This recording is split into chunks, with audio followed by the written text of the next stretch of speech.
வணக்கம்.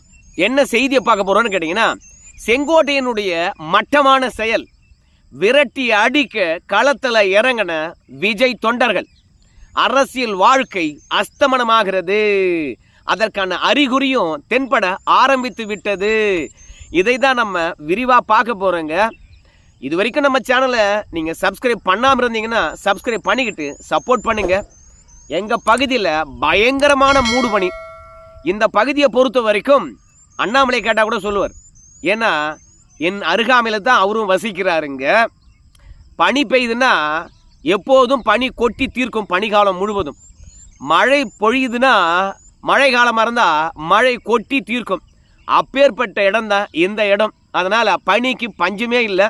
பனிக்காலம் முடிந்து வெயில் காலம் தொடங்க போகுது அப்படின்னு டிவியில் வேற செய்தி சொல்லிட்டாங்க. இது எங்கள் பக்கத்தில் இருக்கக்கூடிய சூழ்நிலை பற்றி நான் சொன்னேன்.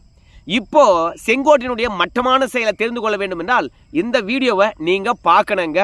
குற்றச்சாட்டு எடப்பாடி பழனிசாமி அப்படின்னு எடுத்துக்கலாமா? கட்சியினுடைய பொதுச் செயலாளர் அவர் தான் எதிர்கட்சி தலைவராக இருக்கிறாரு. அதிமுக நீண்ட காலமும் இருந்து ஒரு சென்னையினுடைய ஒரு கோட்டையில மிக முக்கிய அடையாளமா நீங்க இருந்த நபர் வெளியில வரீங்க அப்படின்னா, அப்போ பொதுச் செயலாளருடைய செயல்பாடு இல்லை உங்களை அரவணைக்காம போனதுக்கான எல்லா விஷயமும் எடப்பாடி பழனிசாமி தான் இருக்கலாம் இருக்கலாம். மனக்கசப்பு என்ன ஏற்பட்டது?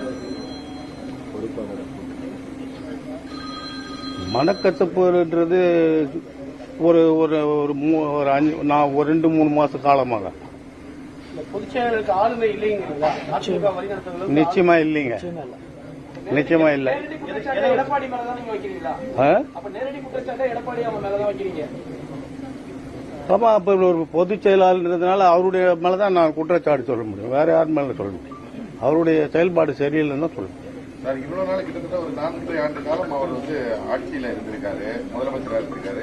அடுத்து திரும்ப இப்போ ஒரு 4 ஆண்டு காலம் எதிர்கட்சி தலைவராக இருந்திருக்காரு.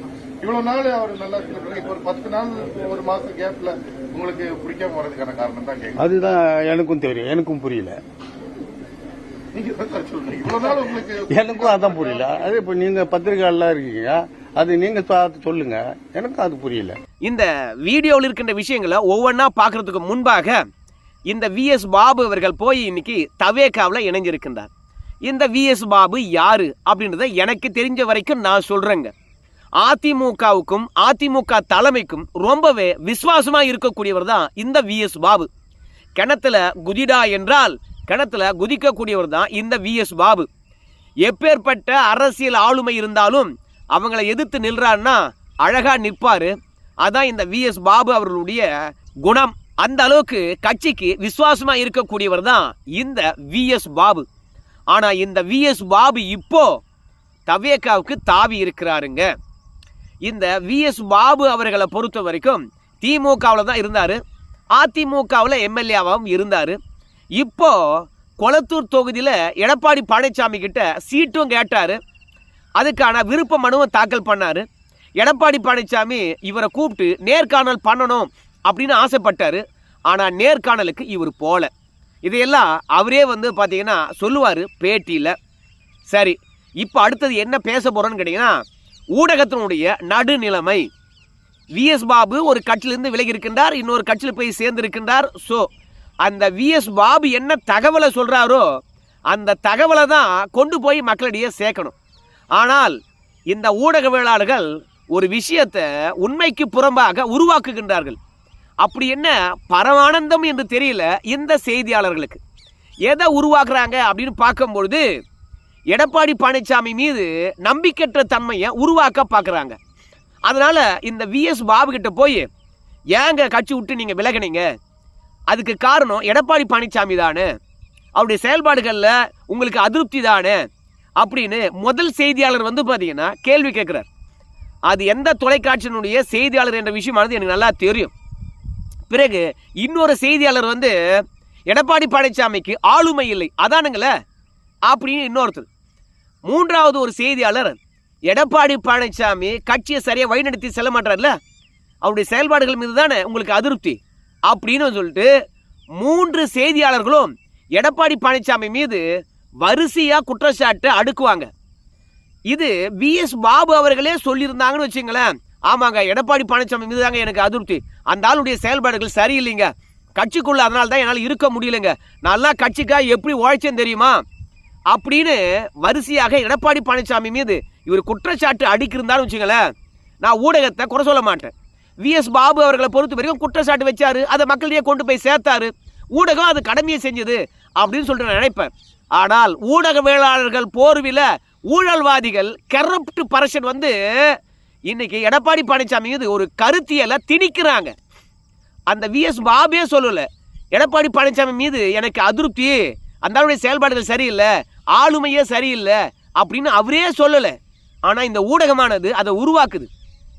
இவங்களை நம்பி நம்ம செய்தியை பார்த்து ஒரு கட்சிக்கு ஓட்டு போட்டால் தமிழ்நாடு உருப்படுமா? ஊடகம் நடுநிலையாக செயல்பட்டு உண்மையான செய்தியை கொண்டு போய் மக்களுக்கு சேர்த்தா நாம் உண்மையான செய்தியின் அடிப்படையில் யாருக்கிட்டா ஓட்டு போடணும் அப்படின்னு நினச்சி நம்ம ஓட்டு போடுவோம். தேர்தல் நெருக்கத்தில் ஒரு ஆள் கட்சியிலிருந்து விலகி இருக்கின்றார், காரணத்தை அவர் சொல்ல அதை கொண்டு போய் சேர்க்கணும். காரணங்களை ஊடகவியலாளர்களே உருவாக்குறாங்க. இந்த மாதிரி ஊடகம் வச்சுக்கிட்டு நாம் வந்து தேர்தலை சந்தித்தா எப்படி வெற்றி பெற முடியும்? ஆனால் ஒரு ஊடகவியலாளர் வந்து இதே விஎஸ் பாபு கிட்ட ஒரு கேள்வியை கேட்குறாரு. அதே வீடியோவில் நீங்கள் பார்த்துருக்கலாம். என்ன தெரியுமா? ஆனால் 4.25 வருஷம் எடப்பாடி பழனிசாமி ஆட்சி நடத்தியிருக்கின்றார். அப்போதெல்லாம் எதிர்கட்சிகள் இருக்காங்கல்ல, அவங்களால ஒன்றும் பிடுங்க முடியல. இந்த விஎஸ் பாபு இப்போ வெளியேறிக்கிறீங்களே, உங்களாலேயும் ஒன்றும் குறை சொல்ல முடியல. அதே மாதிரி எதிர்கட்சி தலைவராக 5 வருஷம் சிறப்பாக பணியாற்றி இருக்கின்றார்.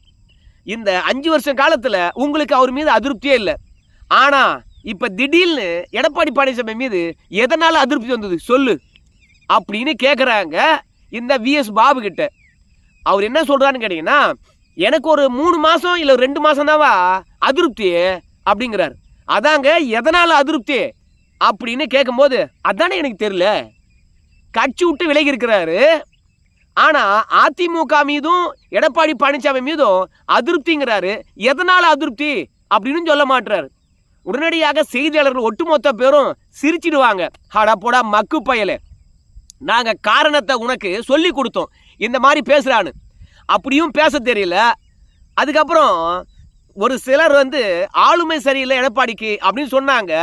அதையும் உன்னால் சொல்ல முடியல. அதுதானப்பா எனக்கே தெரியல என்ன அதிருப்தி அப்படின்னு சொல்லும்போது செய்தியாளர்கள் மட்டுமல்ல ஒட்டுமொத்த மக்களும் வந்து சிரிச்சிருப்பாங்க. இந்த ஊடகத்தினுடைய நடுநிலைமையை எண்ணி, ரெண்டாவது இந்த செங்கோட்டினுடைய மட்டமான செயலை எண்ணி, என்னப்பா செங்கோட்டினுடைய மட்டமான செயல் அப்படின் போது, இப்போது விஜயை பொறுத்த வரைக்கும் வேட்பாளருக்கு ஆள் தேர்றார்.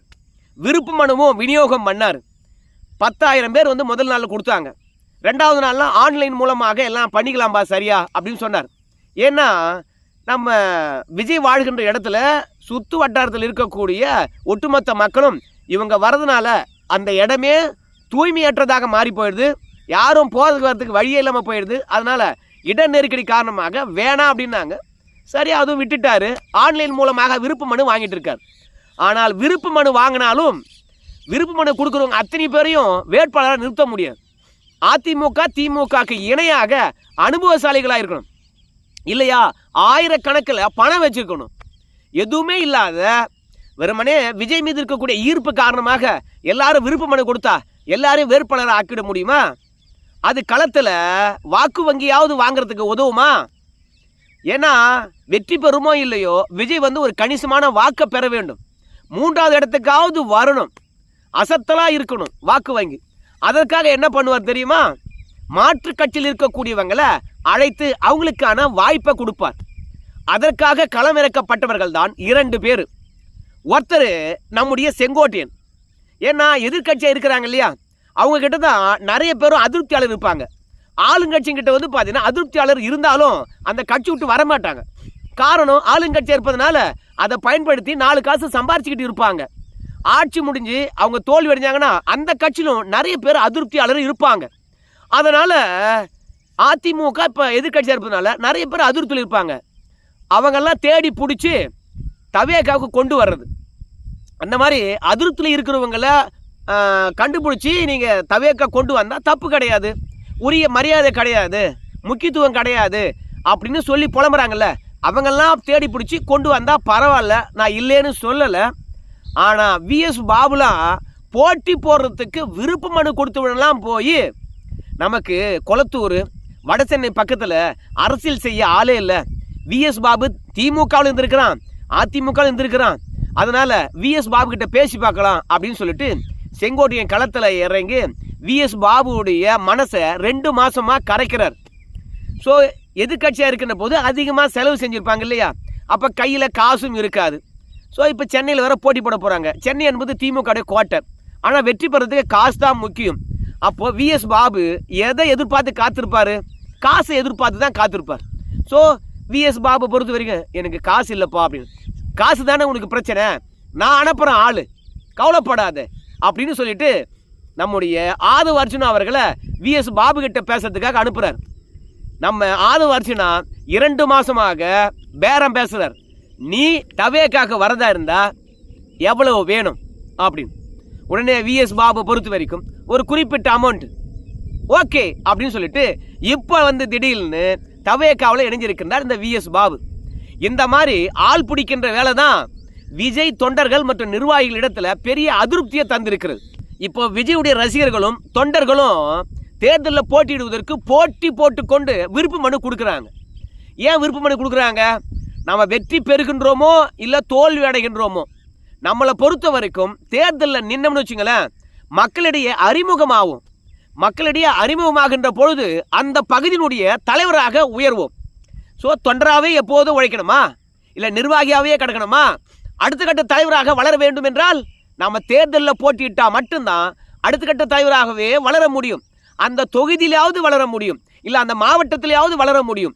இப்படி தான் ஒரு கட்சியில் எப்போதுமே சரி வெற்றி தோல்வி எல்லாம் கணக்கில் கொள்ளாமல் தேர்தலில் போட்டிட்டு அடுத்த கட்ட தலைவராக வளருவாங்க. ஆனால் செங்கோட்டையன் இப்போ என்ன பண்ணுறாருன்னு கேட்டிங்கன்னா, அடுத்து வருகின்ற தேர்தலுக்கு மாற்று கட்சியிலிருந்து ஆளை கொண்டு வந்து கட்சி முழுவதும் நிரப்புகின்றார். ஒவ்வொரு மண்டலத்துக்கும் ஒரு ஆளை போடுறார், ஒவ்வொரு தொகுதிக்கும் ஒரு ஆளை பிடிச்சிட்டு வந்து தவேக்காவில் போடுறார். அப்படி போடுகின்ற பொழுது சினிமா ரசிகர்களாக இருந்து விஜயுடைய ரசிகர்களாக மாறி அவங்க 30-33 ஆண்டுகாலமாக விஜய்க்காக போஸ்டர் ஒட்டி பாலாபிஷேகம் பண்ணி முதல் காட்சி பார்த்து பல பேரை முதல் காட்சி பார்க்க சொல்லி அழைச்சிக்கிட்டு போய் விஜய்க்காக வாழ்ந்த எந்த ரசிகராலும் தேர்தலில் போட்டியிட முடியாத ஒரு சூழ்நிலை செங்கோட்டையினால் உருவாகுது. அப்போது விஜய் ரசிகரை பொறுத்த வரைக்கும் தேர்தலில் போட்டியிடுவதற்கு வாய்ப்பு இல்லாமல் செங்கோட்டையை மாற்று கட்சியிலிருந்து கூட்டின்னு வந்து ஆட்களை முன்னிறுத்துக்கின்ற போது செங்கோட்டையின் மீது கொலவெறி இருக்காதா? அதனால் தவேக்கா தொண்டர்களும் தவேக்கா நிர்வாகிகளும் இந்த ஆள் பிடிக்கின்ற இந்த மட்டமான வேலையை பேரம் பேசி செய்யக்கூடிய செங்கோட்டையனை விரட்டி அடிப்பதற்காக தவேக்கா நிர்வாகிகள் களமிறங்கி விட்டார்கள். செங்கோட்டையன் வந்ததுனால தவேக்காவுக்கு பலம்னாங்க. ஆனால் தவேக்காவுக்கு செங்கோட்டையன் வந்த பிறகு தவேக்கா நிர்வாகிகளுக்கு பலவீனம், தவேக்கா தொண்டர்களுக்கு பலவீனம். அடுத்த கட்ட தலைவராக பார்த்தீங்கன்னா மாற்று கட்சியிலிருந்து வந்தவன் தான் வளர போகிறான். ஆனால் விஜய்க்காக உழைச்சுவன் எவனுமே பார்த்தீங்கன்னா அடுத்த கட்ட தலைவராக வளரவே போகிறது கிடையாது. அதனால் தன்னுடைய வளர்ச்சிக்கு முட்டுக்கட்டையாக இருக்கக்கூடிய நம்ம செங்கோட்டையனை ஒதுக்கி வச்சா சரியாக இருக்கும் அப்படின்னு நினச்சவங்க நேற்று ஈரோட்டிலே பார்த்தீங்கன்னா தேர்தல் அறிக்கை ரெடி பண்ணக்கூடிய குழுவினுடைய கூட்டமானது நடந்தது. ஒட்டுமொத்த கொங்கு மண்டலத்துக்கும் பொறுப்பாளராக போட்டிருக்காங்க செங்கோட்டையனை. ஆனால் தேர்தல் அறிக்கை ரெடி பண்ணுகின்ற குழு அங்கே போகுது, செங்கோட்டையன் அங்கே இல்லை. செய்தியாளர்கள் அதையும் கேட்பாங்க, செங்கோட்டையன் இல்லாமையே ஒரு கலந்தாய்வா, செங்கோட்டையன் இல்லாமே பார்த்தீங்கன்னா ஒரு கருத்து கேட்பு கூட்டுமா, செங்கோட்டையன் இல்லாமே பார்த்தீங்கன்னா தேர்தல் அறிக்கை குழுவானது மக்கள் சந்திக்கிறதா? கொங்கு மண்டலத்துக்கு பொறுப்பாளராக போட்டிருக்கிறது முக்கியமானது தேர்தல் அறிக்கை, அதுதான் கதாநாயகியாக இருக்க போது ஒருத்தர் சொல்கிறார். ஒருத்தர் சொல்கிறாங்க தேர்தல் அறிக்கை தான் அம்மாவாக இருக்க போது சொல்கிறாங்க. அப்பேற்பட்ட முக்கியமான தேர்தல் அறிக்கை ரெடி பண்ணுகின்ற இடத்துல செங்கோட்டையன் இல்லையா? ஏதாவது அதிருப்தியா அப்படின்னு கேட்கும்போது அருண்ராஜ் அவர்களை பொறுத்த வரைக்கும் அப்படிலாம் இல்லைங்க, ஒவ்வொருத்தருக்கும் ஒவ்வொரு பொறுப்பு போட்டிருக்காங்க, அந்த பொறுப்பு காரணமாக அந்தந்த குழுவானது அந்தந்த வேலையை பார்க்குது அப்படின்னு சொல்லிட்டு சமாளிக்கின்றார். செங்கோட்டையின் இடத்துல ஆலோசனை கூட்டம், ஆனால் செங்கோட்டையன் இல்லாமையே நடக்குது. ஏன்னா செங்கோட்டையனை பொறுத்த வரைக்கும் ஈரோடு முழுவதும் அதிமுக ஆட்களையே பொறுப்பாளராக போட்டார். ஏற்கனவே செங்கோட்டையனுடைய ஆபீஸையே முற்றுகிட்டார்கள் இந்த தவேக்கா தொண்டர்கள். கொடியேற்றுகின்ற போது செங்கோட்டையனுக்கு எதிர்ப்பு தெரிவித்தார்கள். என் ஆபீஸ்ல பாரு, பேசிக்கலாம், இது பொதுவெளியில் பேசக்கூடாது அப்படின்னு சொன்னார். அதனால ஈரோடு முழுவதும் விஜய்க்காக உழைச்சவன் ஓரம் ஒதுங்க சொல்லிட்டு அதிமுகவிலிருந்து ஆட்களை கொண்டு வந்து போட்டிருக்கின்றார். அது செங்கோட்டையனுடைய சுயநலம். ஏன்னா அதிமுகலேருந்து வந்தவங்க தான் தேர்தலில் சரியாக பணியாற்றுவாங்கன்னு சொல்லிவிட்டு அடுத்த முறை ஈரோட்டில் தான் வெற்றி பெற வேண்டும் என்பதற்காக அதிமுக இந்த நிர்வாகிகளை அப்படியே கூட்டின்னு வந்து தேர்தல் பொறுப்பாளராக தனக்கு பணியாற்ற போட்டிருக்கின்றார். அதனால் ஈரோடு முழுவதுமே வந்து அதிமுகவால் நிரப்பப்பட்டிருக்குது. அங்கே விஜய் ரசிகர்கள் வந்து பார்த்தீங்கன்னா ஒதுக்கி தள்ளப்பட்டிருக்கின்றார்கள். ஸோ விஜய்க்காக பாடுபட்ட நாம ஒதுங்கி நிற்கணும். ஜெயலலிதாவுக்காகவும் எடப்பாடிக்காகவும் பாடுபட்டவர்கள் கட்சியில் இப்போ கோல வச்சணுமா? செங்கோட்டையுடைய செயலானது ஈரோட்டிலிருந்து அதிருப்தி ஏற்படுத்தியிருக்கிறது. அதனால தான் செங்கோட்டையன் வந்து பார்த்தீங்கன்னா ஆலோசனை கூட்டத்துக்கே கூப்பிடல. ஸோ இது ஒவ்வொரு தொகுதியிலும் வந்து பார்த்தீங்கன்னா எதிரொலிக்குது. அதாவது தான் பொறுத்த வரைக்கும் பெரிய ஆளுமை, மாற்றுக் கட்சியிலேருந்து ஆளை கூட்டின்னு வரும் பாரு அப்படின்னு சொல்லிட்டு மாற்றுக் கட்சியிலேருந்து ஆளை கூட்டின்னு வர்றது இது புரோக்கர் வேலை. இது ஒரு மட்டமான வேலை. கட்சிக்கு வராதவனை கூட பேரம் பேசி ஆதிவார்ஜுனா மூலமாக கணிசமான தொகை கொடுத்து மாற்றுக் கட்சிக்கு அழைச்சிட்டு வந்து ஒரு மட்டமான வேலை. இந்த மட்டமான வேலையை விஜய் அங்கீகரிக்கலாம். ஆனால் விஜய் தொண்டர்களும் நிர்வாகிகளும் அங்கீகாரம் செய்யவே இல்லை. அதனால தான் ஈரோட்டிலேயே அம்பலப்பட்டு நிற்கின்றார் நம்முடைய செங்கோட்டையன். சரிங்க, அதிமுகலேருந்து வந்துட்டார், அதிமுக அழிக்க அவர் பாடுபடுகின்றாரு, அது நல்லா தெரியுது. ஆனால் அதிமுக அழிக்கிறேன் என்ற போர்வில் விஜய்க்காக உழைச்சவங்களை ஒட்டுமொத்தமாக அழிச்சா எப்படி இருக்கும்? அதனால தான் நம்ம சொன்னோம், செங்கோட்டையனுடைய அரசியல் வாழ்க்கை அஸ்தமனமாகுது. இந்த தேர்தலுக்கு பிறகு பாருங்கள், செங்கோட்டையன் வந்து தவேக்கா விட்டே ஓடுறாரா இல்லையா பாருங்கள். அப்படி ஓடலைன்னா தவேக்கா தொண்டர்கள் விரட்டி அடிக்கிறாங்களா இல்லையா நீங்கள் பாருங்கள். சரி நண்பர்களே, இந்த வீடியோ எப்படி இருந்து உங்கள் கருத்து சொல்லுங்கள். நன்றி.